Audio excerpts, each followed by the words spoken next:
Welcome, everyone. I'm happy to that you could join us, and welcome to Designing Our Markets to Value Assets in Black Neighborhoods, part of an ongoing series to ultimately look for solutions to housing devaluation in our country. As some of you know, because you've been with us for a few sessions now, but this is the second installment officially. But as many of you know, housing devaluation or the underpricing of homes in Black neighborhoods is a significant problem in our country. My research that I performed along with my colleagues at Brookings and Gallup found, after controlling for neighborhood conditions and structure, that homes in Black neighborhoods are undervalued by 23%, about 48,000 per home. Accumulatively, there's about 156 billion in lost equity, simply because of the color of people's skin in those neighborhoods. And so we know that that money is the money used that for people to lift themselves up the economic and social ladders in this country. And it's also the money that municipalities use to fund things like education, infrastructure, policing, and other critical services. So we need a solution. And in this second installment, I want to introduce to you a few people who will join us in a discussion that will lead to solutions. So with us, we have a group of panelists. First and foremost, I want to introduce my colleague, Stuart Yasgur of the Ashoka organization. He will be moderating a powerful discussion alongside Tahira Ziegler, who is the executive director of the Detroit Local Initiatives Support Corporation, or LISC. Since 2010, Ziegler has led a team that has facilitated LISC investments in excess of $86 million in grants, loans, and national resources into the Detroit neighborhoods. Deara McKinney will join us. He's the founder of and CEO of Rosewood Strategy, the real estate development firm located in Washington, D.C., focused on urban infill development. Deara's career has focused on development deals ranging from $20 to $200 million. Alexis Smith will also be joining us. Alexis is currently the executive director of New Haven Legal Assistance Association, one of the oldest nonprofit legal aid associations in the country. Alexis serves as NHLAA's deputy director from 2012 to 2017. And last but not least, Anna Blanding, who is managing director of impact investments for Concorp, the economic development arm of CONCAT. We have a full slate and agenda, so I'm going to actually turn it over to Stuart, who will begin this important conversation. Hello, everybody. Thank you for joining us. I just want to take a few minutes just before the conversation just to give a little bit of background for those who weren't with us earlier. Also share a little bit about kind of the work that's going on alongside this intensive that's hosted by Sci-City at Yale. So Andre mentioned a little bit about his work. For those who haven't had a chance to read it as much, Know Your Price, by the way, available now. Andre, a little plug for you. So I think Andre's work does a remarkable job of reframing the conversation, in at least three ways. First of all, Andre's focusing our attention on assets in Black majority neighborhoods, of which there are a significant amount, over $600 billion in homes alone. Second, he's showing us that home prices in those neighborhoods are lower than similar home prices in white majority neighborhoods, and that price difference isn't a result of any of the standard things people might think about. It's not because of the walkability of the neighborhoods, the school quality, the crime rates, the grocery stores that are available, or any of the actions of people who live in those neighborhoods. The home price difference is a result of the fact that our markets are devaluing assets in Black majority neighborhoods. And the other thing that I think Andre's work does powerfully is it draws a straight line between the devaluation of those assets and the impact it has on people's lives. Um, and when we see that clearly, I think it also confronts us with a clear question: what are we going to do about it? And that's not an easy question to answer, because anybody who's going to try to address devaluation needs to come to terms with the magnitude of the problem. Right? Devaluation is not an exception to the rule or some part of the system that's broken. It's actually a result of the rules of the system. And so in our work on economic architecture, we've definitely learned that we can't dictate a change in the outcome, how market outcomes will change. But what we can do is think through, redesign the structures of our markets so they make other outcomes far more likely. And so that's really the question that's at the heart of our intensive. How do we redesign our markets to value assets in Black majority neighborhoods? I think we're very clear that the answer to that question is not going to be any single silver bullet. There's no one innovation that's going to set this aright. And I think we're also equally clear that we may not be the best people to be suggesting or offering innovations or solutions. Because addressing devaluation is going to require kind of a broad range of structural innovations, and those innovations really should be informed by, led by people who are proximate to the problem. So instead of trying to answer that question, Andre and I have been working hard for over a year now to build a partnership between our two organizations, Ashoka and Brookings, with a clear goal. And the goal is to foster a new generation of innovations, structural innovations that can address devaluation. At the heart of that work is going to be a collaborative challenge. It will have a $1 million in prize funding. $1 million is a lot of money. It's certainly a lot of money to raise, but we also know that $1 million is just a first step, right? It's a step in the right direction. These innovations are going to require a broad range of other resources, partners, and so we're also working to bring them to the table. We've been working to bring banks, financial institutions, philanthropic funders, investors, policymakers, and increasingly industry groups to the table to be part of the solution.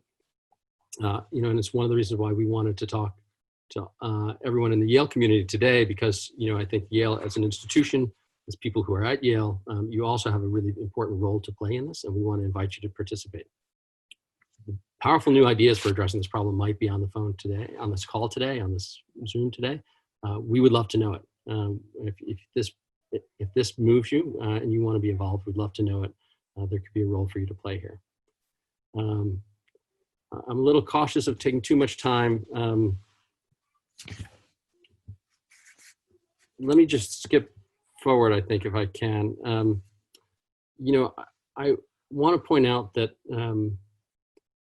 we are certainly hearing already about structural innovations that could be helpful. But structural innovations that address the valuation of homes in Black majority neighborhoods certainly could create value for homeowners, for banks, financial institutions, a variety of stakeholders. But there's also tremendous risk involved in innovations of this magnitude. And one of the reasons I want to point that out is, as we see home prices increase, it can also have the potential to lock some people out of the housing market, making homes harder to afford. It can make neighborhoods also more susceptible to speculation, gentrification, other kinds of negative activity that may be to the detriment of the communities. And I raise this because, while devaluation is a national problem, it's a problem of the way our market is structured, the specific form it takes is also going to be very different based on different cities and the specifics of different localities. Andre and I have tried to work this into the approach of the work we're doing. It's a national challenge, but it'll have a focus on strategic cities across the country. Washington, D.C., Detroit, not yet New Haven, though we would like that to be the case if we can do the job of raising the funds for it. But I also think it's one of the reasons why at the heart of kind of everything we do in this conversation as well is that we have to listen to people who are already driving forth innovations and solving problems in these broken housing markets. And so that's part of why I'm so kind of honored today to be kind of moderating a bit of this panel with folks who are here with us today, because they're doing exactly that in three very different markets. Detroit, New Haven, Washington, D.C. The form this takes in those places is very different, but each of them are doing remarkable work in their own right. And so let me cut short and just leave it with that, if I could, and pose maybe the first question to our panelists. I think to help everybody who's on the line who may know of you by name, but not as much of your work, could you share a little bit about innovations that you've been doing and how you've been driving forward kind of progress in the housing market? And to hear, I wonder if you could get us started with answering that question. Sure. Thank you, Stuart. And thank you, Andre, for inviting me to this conversation. For Detroit, just to give a little bit of context, we are at 80% African-American city. We're also a city that was 67% home ownership. And so there was a lot of African-American wealth within our city for many, many decades. And the city's undergone a bit of transition just in terms of mortgage foreclosure and tax foreclosure and waves of that since about 2008. And so what we've been doing in Detroit, LISC, along with the city of Detroit and other financial institutions, is we've come up with a couple of different interventions to try to retain home ownership that we have, or provide new resources to home buyers to really stabilize our property values within the city. So one of the innovations is our 0% home loan repair program with the city of Detroit. It's a partnership, public-private partnership. The city is bringing their community development block grant to the table and providing 50% of that to the capital for the actual loans. And homeowners can borrow up to 25% or $25,000 at 0% for 10 years. I don't think anybody in the country has this particular product. We're very excited about it. It's been going for about 5 years, and we've helped about 500 homeowners reinvest in their homes. A couple of other innovations have to do with some of the scattered site low-income housing tax credit projects that we have completed in Detroit. And there's a lease purchase program that is being piloted and launched with Scenair, which is another CDFI similar to LISC, along with CHN. And that particular pilot is trying to look at 188 of those particular single family homes that are in these low-income housing tax credit projects, and really get the tenants on a pathway to home ownership, taking some of the rental costs and putting it towards a down payment and transitioning them to home ownership with home ownership counseling. The other couple of things I'll just mention quickly is down payment assistance through the Michigan State Housing Authority is a big one. It's, of course, throughout the whole state, but a lot of Detroiters are able to access that resource. It's about $7,500 for down payment assistance. And then when we think about the banks, there's a couple that are standing, I think, out in terms of efforts in Detroit: Bank of America, Flagstar, and Fifth Third. They each have either mortgages with very low or no down payment, or they're providing some down payment grants along with financial counseling. So those are a couple of innovations. And I want to just mention another CDFI, Opportunity Resource Fund. They provide consumer mortgages also across the city. So just giving you a little bit of diversity in terms of interventions for Detroit. That is remarkable. And I wonder if you could share kind of in your role as Chief Investment Officer, kind of what the perspective looks like in New Haven. Sure. Thank you, Stuart. And again, thank you, Stuart and Andre, for having this great panel for economic architecture. So I'm in New Haven, Connecticut, which is very different probably from Detroit and DC in the sense that we don't really think of New Haven as a major city, but New Haven really does have all the, I think, the joys, but also the challenges of a city. Connecticut, as we know, is probably one of the wealthiest states in the country. However, it also has like the greatest wealth inequity in the country as well. If you look at New Haven, Yale University, many of us are part of Yale, great resources, but if you go about 5 or 6 blocks west of Yale, you immediately go into lack of opportunity, neighborhoods that have been, divested over the decades. So for my work, I'm at, like I said, I do the Chief Investment Officer for Concorp, and just a little bit of background. So CONCAT, which stands for Connecticut Center for Arts and Technology, was the nonprofit, and it started about a decade ago, really around how to help unemployed and underemployed people have access to jobs and really kind of become better able to care for their families. So a lot of training in phlebotomy, medical billing and coding, culinary. Around 2017, we realized with the great leadership of our CEO, Eric Clemens, and our board, that we wanted to move from individual impact to really drilling down into a neighborhood and having deep impact in a community.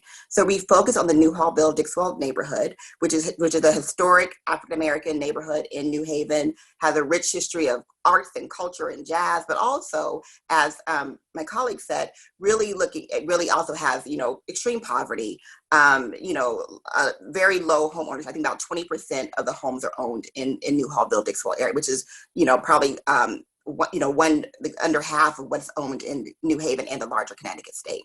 So we decided actually to really have this several prongs of our approach. So I think where the innovation lies is we're currently in process now of building a pretty significant real estate development in the New Hallville-Dixwell area. So it's called CONCAT Place on Dixwell.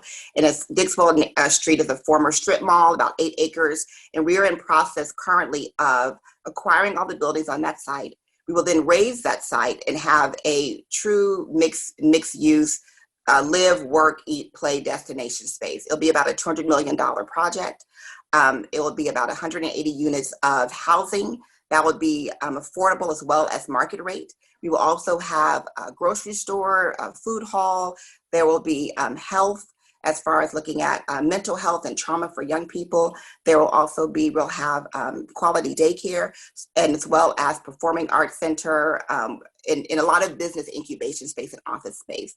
So all to say is that we will be really having this community that we'll be creating to look at how to actually, have like this economic engine in the community that builds wealth and really has the wealth recycled in the community. That's been really key for us. How do we actually build wealth that stays in the community? And I think Black Wall Street is a good example of that and things like that. So that's really the model that we're looking at. And we've been also focused a lot on business ownership as well as business innovations. We'll be having a lot of business labs. We have an Entrepreneur Leadership Academy that we have for young people. We're also expanding that to adult entrepreneurs and looking at not just new businesses, but also established Black businesses as well, to really help these businesses not only survive COVID, but really thrive and have more funding sources and things like that. So we've, another innovation we did is that we created an economic justice fund for homeowners, for current homeowners, as well as for new owners as well, basically be able to keep their homes up in the community. We also did during COVID, a crisis relief fund. A lot of the community, I'd say about, over half is in, extreme poverty. So we gave out cash debit cards to the community that they could actually really kind of get over that hump of COVID. So, and I think that, we've been very intentional around being in the community so that we actually are able to listen to the community and what they need, so that our development is a response to what the community has said that they need to really, I think, provide hope and access opportunity in the New Hallville-Dixwell neighborhood. Yeah, I think it's so critical to be listening to the community and understanding how those needs are changing.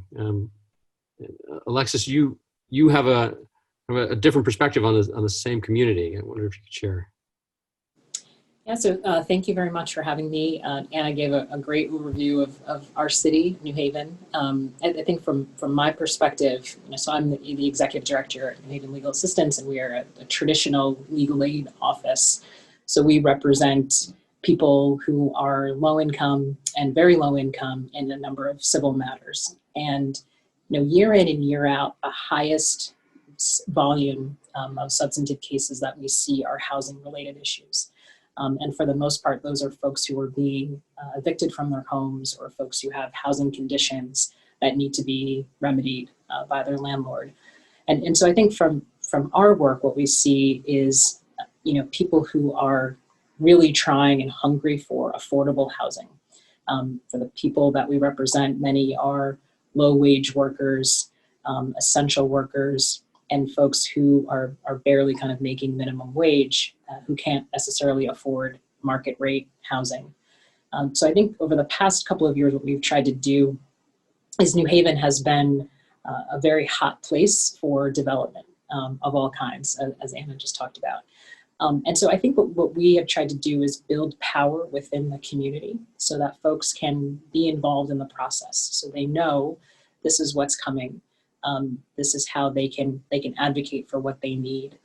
This is how they can advocate, whether it's for affordable housing or other resources, and really get involved in the process and raise those voices up and lift those voices up.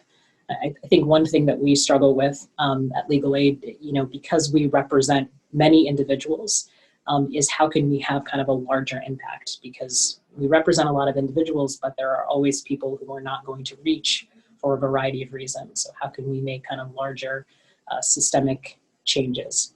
Because I think what we see very regularly is kind of this cycle of poverty. So we have, people who are, living in affordable housing or unaffordable in some cases, and they're not able to kind of get out of that cycle. They're not able to get involved in home ownership for a variety of reasons, and then that kind of dictates what the next generation, what they're going to be living in as well.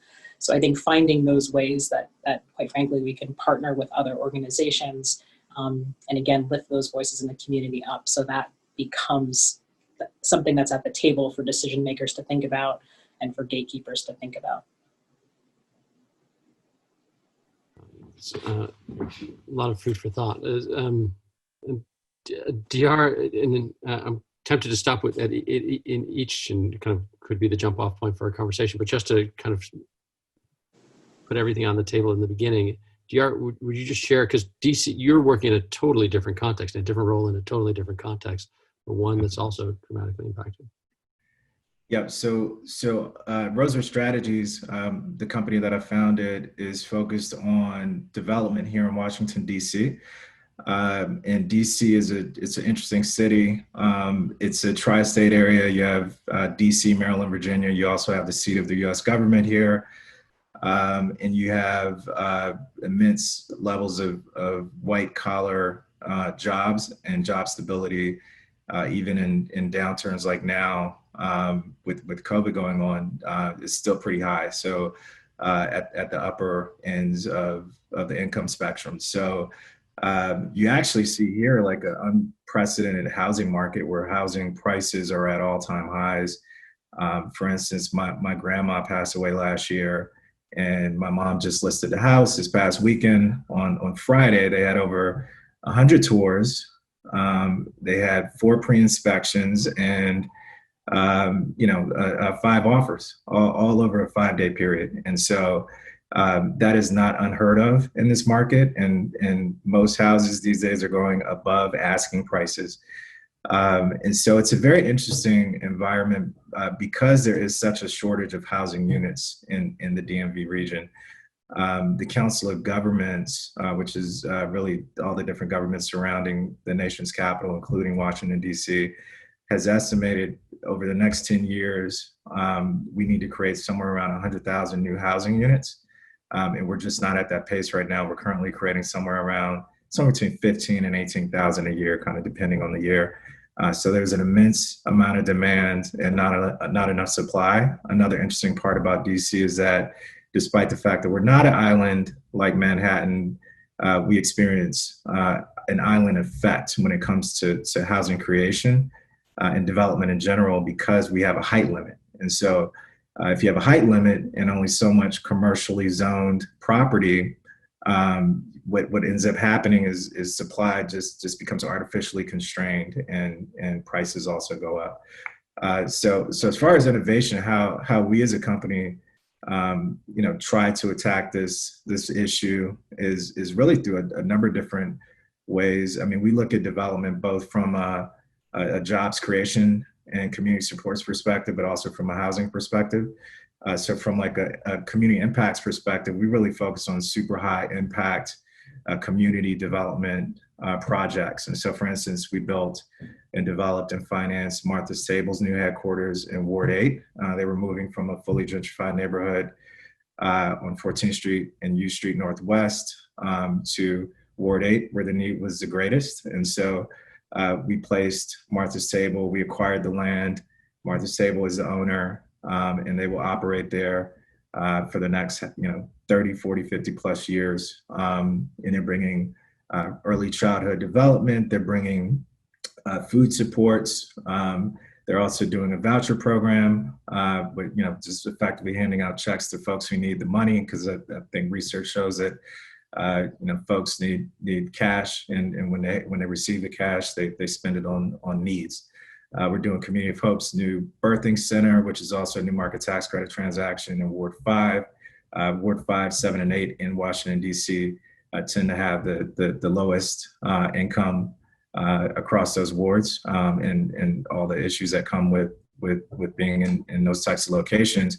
And we've noticed that those locations are not just food deserts, but they're also service deserts. And so we're putting a family health and birth center on Bladensburg Road in Northeast, which is going to bring jobs to that community. It's the only place where a woman can give birth in over half of the city. And it just so happens that half of the city is Black, majority Black. And so that's our kind of approach. And we can get into multiple projects and approaches that we've used. We've worked with LISC on a bunch of different projects as well, from a financing perspective. On the housing side, what we've noticed, because we do both affordable housing, we also do market rate housing, is that when it comes to affordable housing in the city, you tend to have because we're a high cost district and buildings are very expensive to build here. We don't do garden apartments in DC. We typically do mid-rise because of the height limit, but that pushes you into more expensive construction types. And so when you're doing a low-income housing tax credit deal, whether or not it's a 9% or a 4% deal, you end up with a big gap in financing. And luckily, DC's incomes have been increasing, and our recordation tax goes to funding a housing production trust fund. That trust fund then gets used and allocated by the mayor to different projects. But it's a highly competitive process, and there's no way to build enough housing with just affordable housing finance. So we approach it also through a market rate lens of densifying our communities. And we do that through a process called co-living. And so co-living is similar to what student housing would be for college kids, but it's for adults. And so we're putting, whereas the average developer will look at one of the sites that we're looking at and say, we're gonna build 10 condos, 10 two-bedroom condos, we're gonna sell them, we're gonna make a bunch of money. We say, no, let's look at the same 10-unit development and let's put 4 or 5 bedrooms in each unit. We design it in a way that works for the tenants. Certainly COVID is gonna have an effect on how we design going forward, but every tenant gets their own bathroom, they get their own bedroom that can fit a queen size bed, 2 nightstands, and all of a sudden a building that originally was built to house 20 individuals can now house 60. And so we do that with market rate financing. Doesn't require the gap that typically 4% and 9% credits require, and we're able to build them significantly quicker. That's remarkable. I wonder if we could, before we kind of start the backs and forth a little bit, just share also, you mentioned just at the end there how COVID is changing this landscape. Financing prices are going down, but people are losing jobs, becoming displaced, getting sick. If we could just share a little bit about how that's changing the landscapes we're all working in. Can we go in the same order? Would you start us off here? Sure, absolutely. So for us with COVID, we've had to make some changes even with our 0% program. we've provided deferments for payments. It started out 90 days, and now it's gone up to almost 6 months of deferments of their payments. And that seems to relieve some of the burden right now during COVID. And as we move forward, everything is kind of unforeseen. So we're going to have to make some adjustments. But so far, that seems to be helping. The other thing that we're doing just to connect to economic development, our national office has been able to get a number of commitments across the country from some major corporations to provide small business COVID relief. And so what we're seeing is a lot of commitment from a number of corporations all coming together to support primarily Black businesses. We've also been working with Paycheck Protection, obviously with that particular program, getting those resources to Detroiters. So a lot of our work is, I think, shifting to that economic development work in Detroit. We're primarily working in affordable housing. Last week, we just launched a affordable housing fund called the Detroit Housing for the Future Fund, $75 million fund, which is going to help with displacement and making sure rents are affordable. So a lot of the work is both COVID relief, but also affordable housing.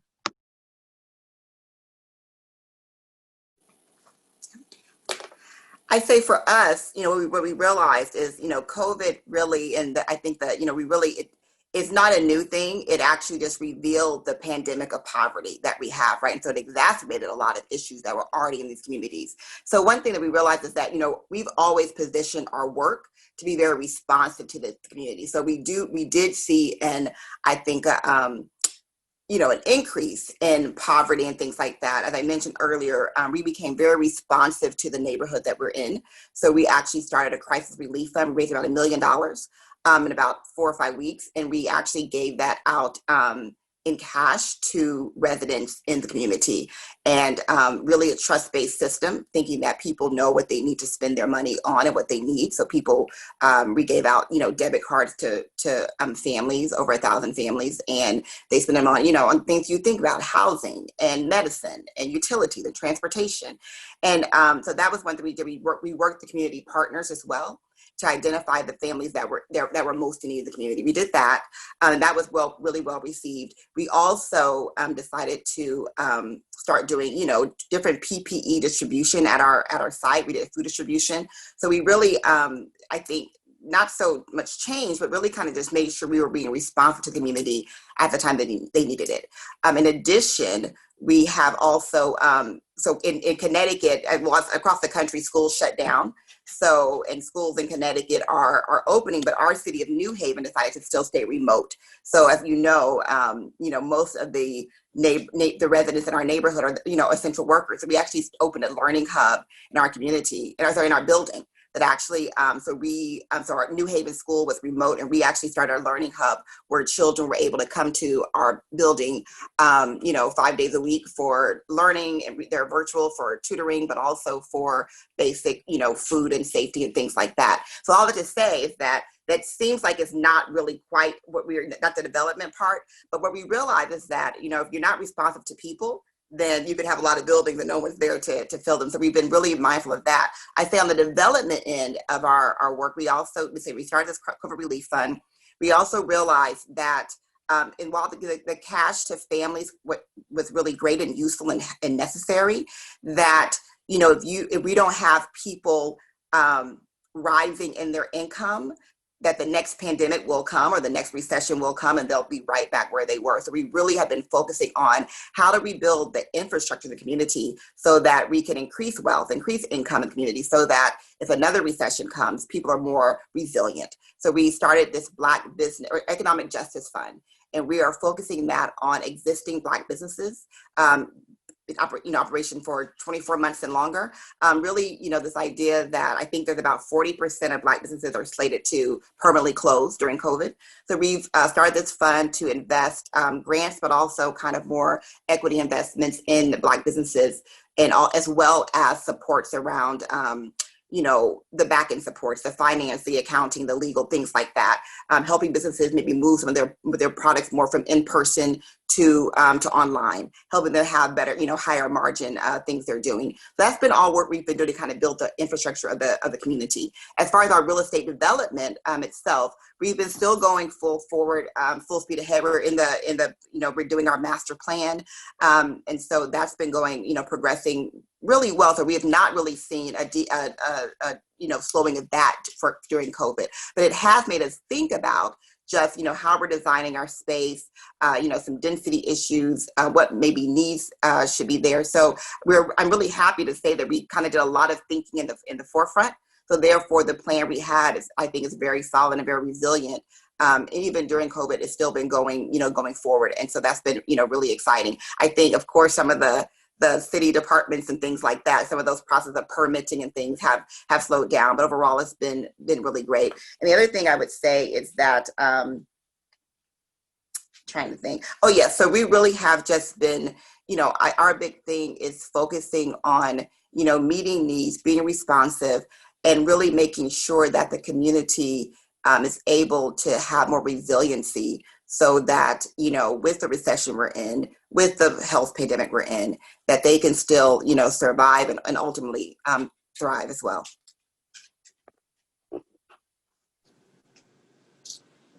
So I think for us, we really had to shift our thinking and shift our work. One of the primary reasons is when things started to shut down at the beginning of the pandemic, that included courthouses.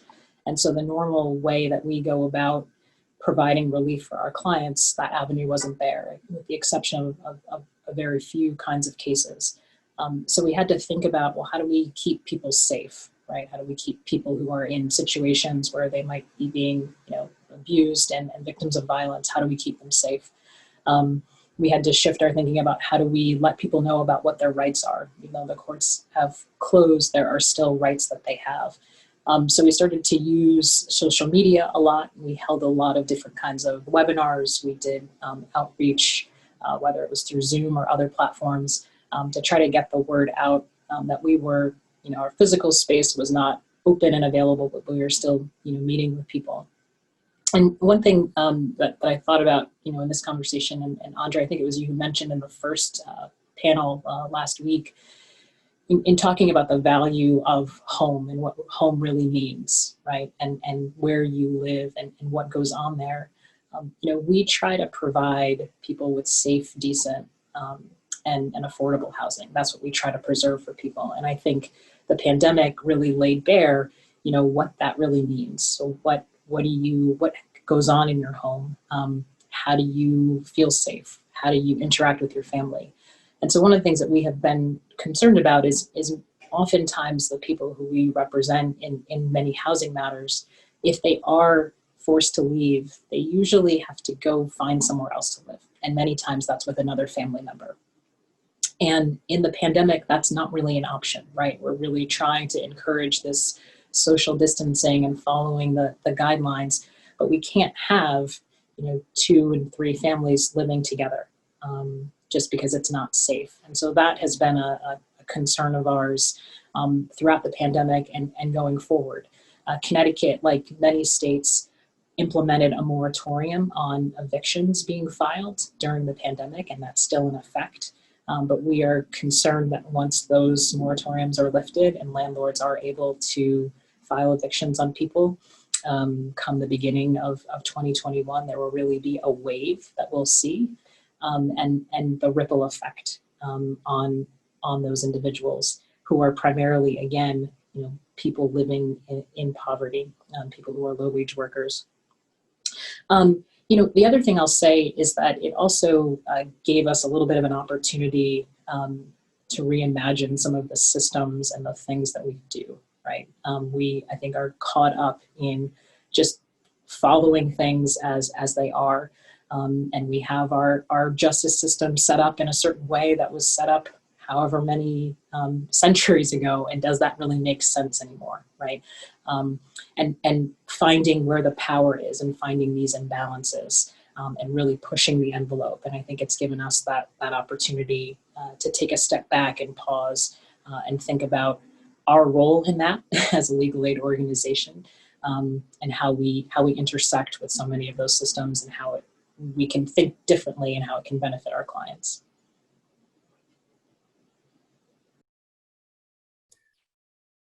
I'll chime in. So yeah, the pandemic has had a number of different effects here in DC.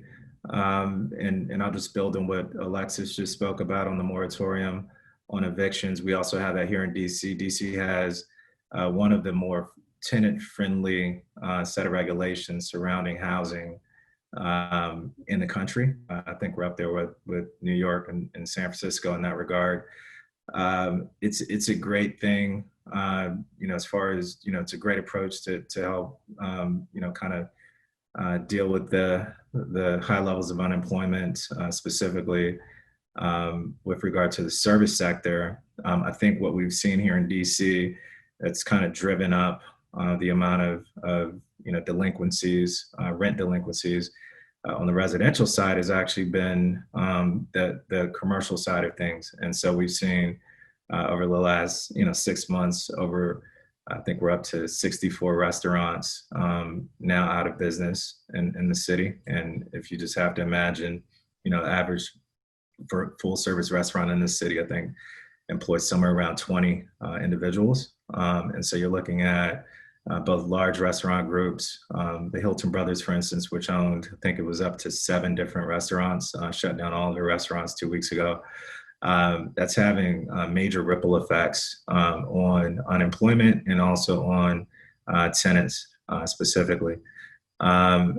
On the flip side, what that has created from a financing environment is that a number of the lenders, we have a number of projects that are in the financing phase right now, where we're trying to break ground on construction, and lenders are pulling back despite the fact that interest rates are low, and there's this, and I'm speaking specifically in terms of development at this point in the conversation.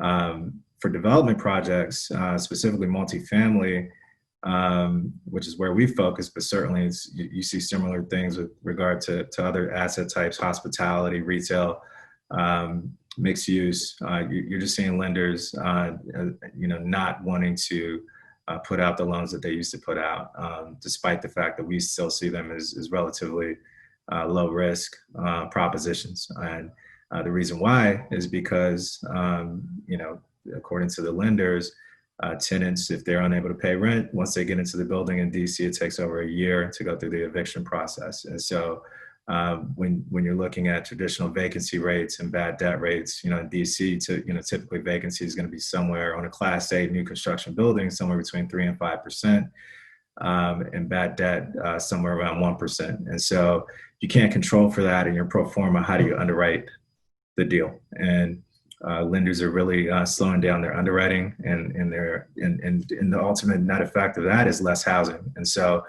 I think there has to be a balance here in DC specifically. Certainly, we don't want a bunch of folks getting evicted, but I think it's up to the government to try to figure out a way to provide those supports so that developers are still incentivized to build, and that the banks are still incentivized to lend, both on the affordable housing side as well as the market rate side. One just public announcement. Please, if you have questions, welcome to join us. Throw them in the Q&A. We'll try and work them into the conversation. Kind of throwing out a kind of free-for-all is where, given that you're in such different contexts, where are the opportunities that you're seeing? What is the biggest opportunity that you want to move forward with, or you would like to, if you weren't racing to get done what you already have to get done, that you would like to be moving forward?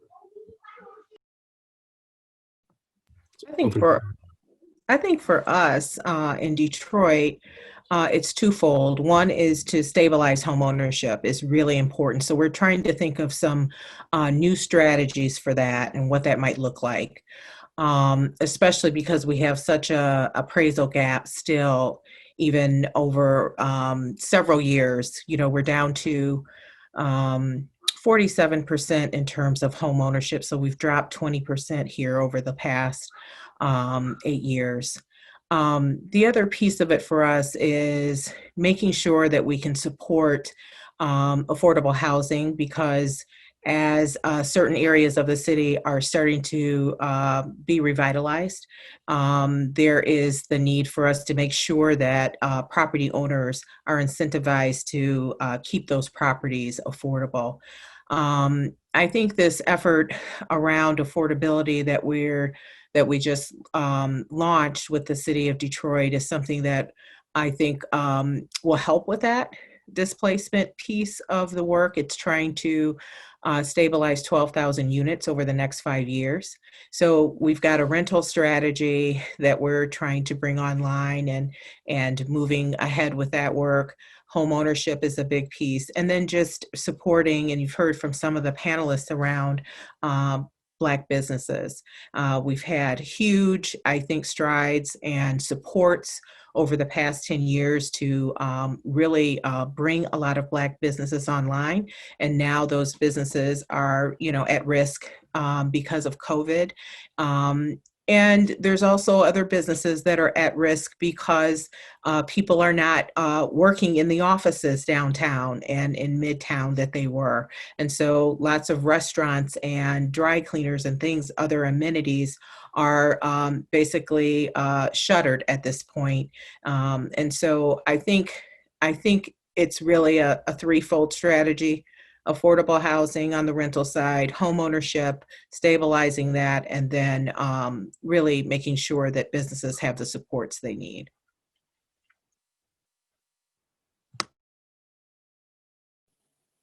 Yeah.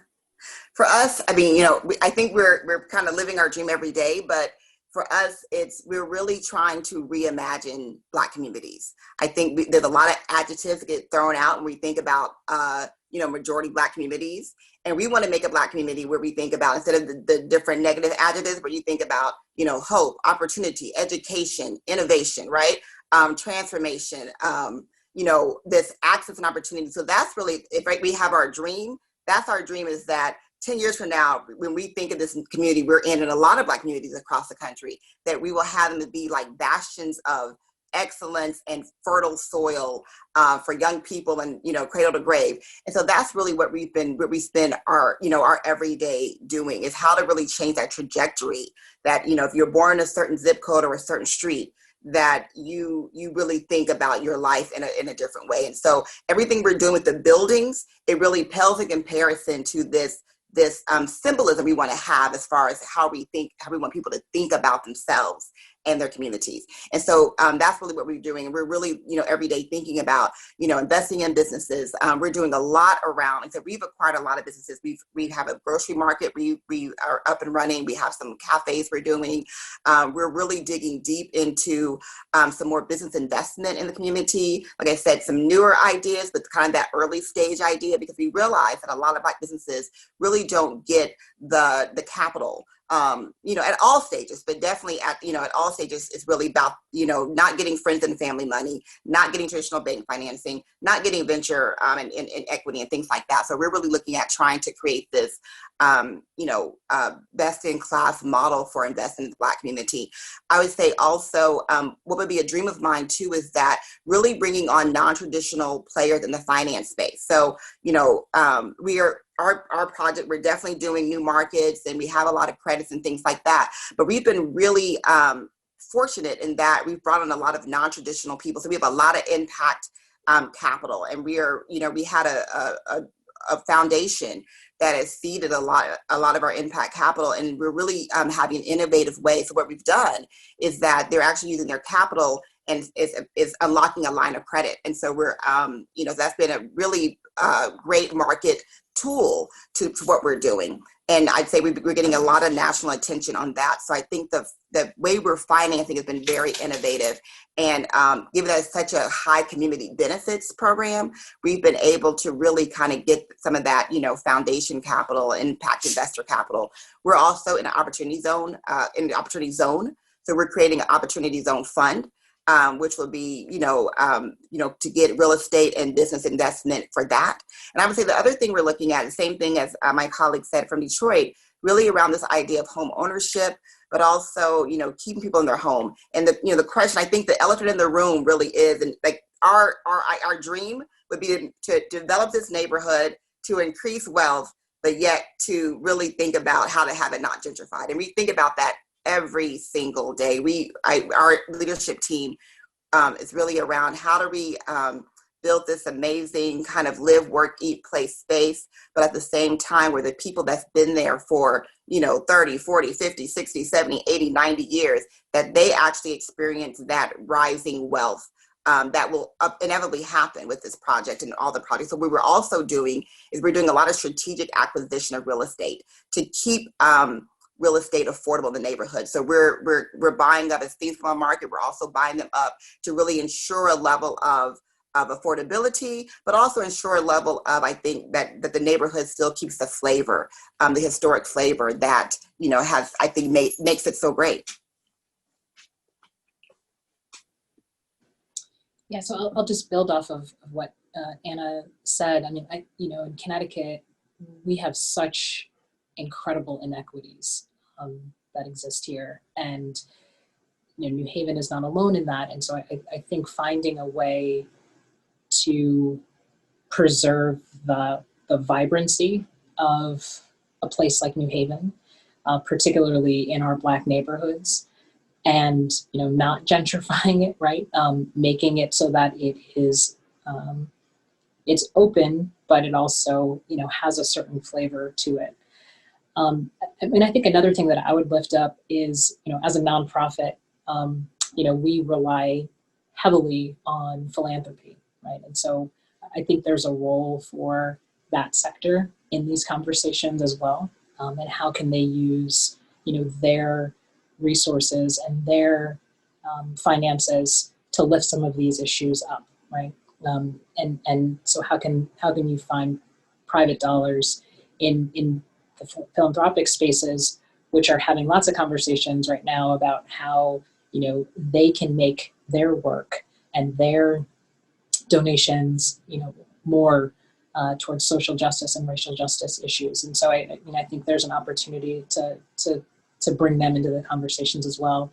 And I think generally speaking, what the pandemic has laid out is, finding Band-Aids for solutions are no longer possible, right? We've got to get much more deeper and affect change at the root of some of these problems. I just think of one recent example on the evictions that I was talking about earlier is, we have a lot of people who are going to be facing eviction. And one of the solutions for people who are behind on rent is to use rental assistance programs, right?